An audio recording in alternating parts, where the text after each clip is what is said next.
A legion brood, obliterating priceless knowledge. Imagine that. Long has this one been a blight upon your world. Not all his schemes came to fruition, but those that did caused untold ruin. From birth, pit lords are oversized and stupid. Somehow the Legion manages to magnify both traits. At times it seems the Naga beg for scraps from the Legion's table, but the queen they serve wants far more than that. Oh, I do enjoy seeing the shrine of a great enemy profaned by the spirits of its own worshippers.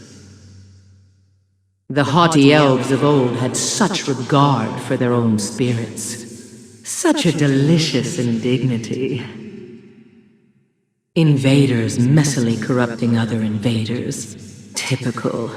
Far more useful to coax them along the proper path, don't you think? Let me guide your hand as you battle this vessel.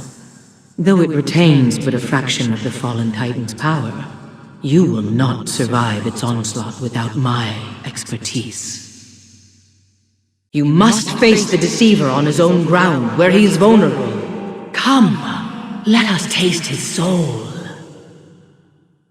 A remnant of power lingers in this broken temple. It must be ours. Come, enter the circle and take it. My mistake. It seems the upstart goddess still holds sway here. Oh well. So much death here. So much power. Is this not the sight of what you mortals consider your greatest humiliation? I hope you fare better this time. I don't believe these lands have seen such carnage since the battle for Xalatath. Such a long time ago. This was always a place of power. Egwene was drawn here, and before her, the elves, and before them, the trolls, and before them. That fell edifice towering over this land pales in comparison to the grandeur of what stood here long ago.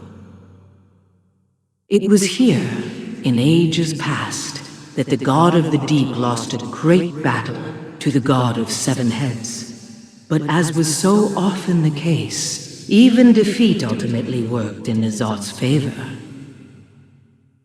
This trifling skirmish is little more than a distraction. The true battle draws nigh as the circle nears completion. This conflict is but a shadow of an ancient war that predated the meddling of the Titans. Infinite armies clashed in ceaseless battle. But I'm sure your little war is impressive, in its own way. It took ages to make my return to the surface after the Sundering. The Naga can be so possessive of artifacts. This land has seen so much upheaval. The cataclysm, the sundering, the scouring. You really have no idea. You are a good choice. No other wielder has murdered their way across a continent quite like you have. I admire your endurance. The light would have your kind remain obedient and stagnant. I offer the gifts of freedom and strength. I hope you remember my kindness. Your allies consider me a bad influence, yet all I've ever done is speed you along the path you chose. I can feel the pulse of your world quickening. Soon, all will be drenched in its light.